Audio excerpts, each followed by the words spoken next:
ፎሬክስ ትሬደር ለሆናችሁ ትሬደሮች ኒውስን ትሬድ ለማድረግ ወይም ዜናን ትሬድ ለማድረግ በአጠቃላይ ፈንዳመንታል አናሊሲስ ለመስራት የሚጠቀሙባቸውን ሁለት ዌብሳይቶች ላሳያችሁ። እነዚህን ዌብሳይቶች ተጠቅማችሁ ዜና በሚወጣበት ሰዓት ትሬድ ማድረግ ትችላላችሁ። የመጀመሪያው myfxbook.com ነው። ሁለተኛውና እጅግ በጣም ብዙ ትሬደሮች የሚጠቀሙበትና አሪፉ ዌብሳይት ደግሞ forexfactory.com ነው።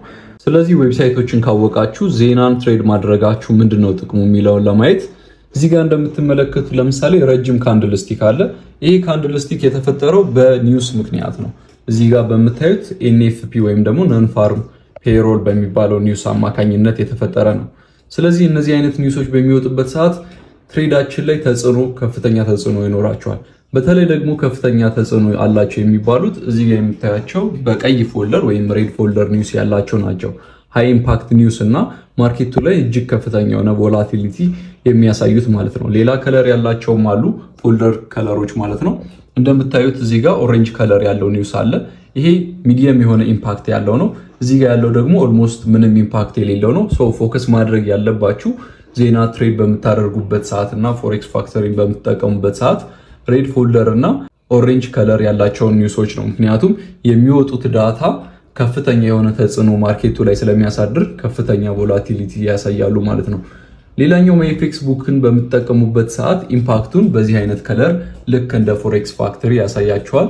ሎ፣ ሃይ እና ሚዲየም ብሎ ማለት ነው። ፎሬክስ ፋክተሪ እንደነገርኳችሁ በከለር ነው የምትለዩዋቸው። እዚህ ጋር በጽሁፍ ማግኘት ትችላላችሁ። ከዛ በኋላ በብዛት የሚወጡት ዳታዎች በቁጥር የሚገለጹ ናቸው። አንዳንድ ደግሞ ላይቭ ስፒቾችም አሉ። ለምሳሌ በቁጥር በሚገለጹበት ጊዜ አክቹዋሉ ከፎርካስቱ ብዙ ጊዜ በሚሻልበት ጊዜ የተሻለ ኒውስ ይሆናል ማለት ነው። ለምሳሌ NFP እዚህ ጋር የምታዩት 254K አለው። አክቹዋሉ ፎርካስቱ 147K ነበረ። ሶ አክቹዋሉ ከፎርካስቱ የሚሻል ከሆነ ኢፌክቱ አሪፍ ነው ለከረንሲው ለUSD። ሶ ዩሮ USD ወይም GBP ከUSD ጋር ቤዝ ከረንሲ ሆኖ የነበሩ በሙሉ ወደ ታች ይወርዳሉ። USD ደግሞ እንደ ቤዝ ሆኖ የነበረው ከረንሲዎች በሙሉ ወደ ላይ ይወጣሉ።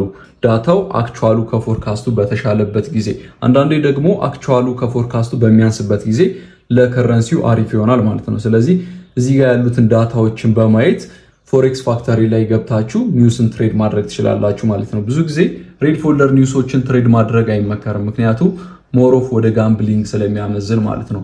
እነዚህ አይነት ኒውሶች አንዳንዴ ሁለት ሳይድ ኦፍ ሊኩዊዲቲዎችንም አታክ የሚያደርጉ ስለሆነ ኒውስን ትሬድ አለማድረግ ብዙ ጊዜ ይመከራል። ነገር ግን ትሬድ የምታደርጉም ከሆነ ጥሩ የሆነ ትርፍም በዛው ልክም ጥሩ የሆነ ደግሞ ኪሳራ ሊያጋጥማችሁ ይችላል። ስለዚህ በኮሽን ትሬድ እንድታደርጉ እነዚህን ዌብሳይቶች ተጠቅማችሁ ትሬድ ማድረግ ትችላላችሁ ማለት ነው።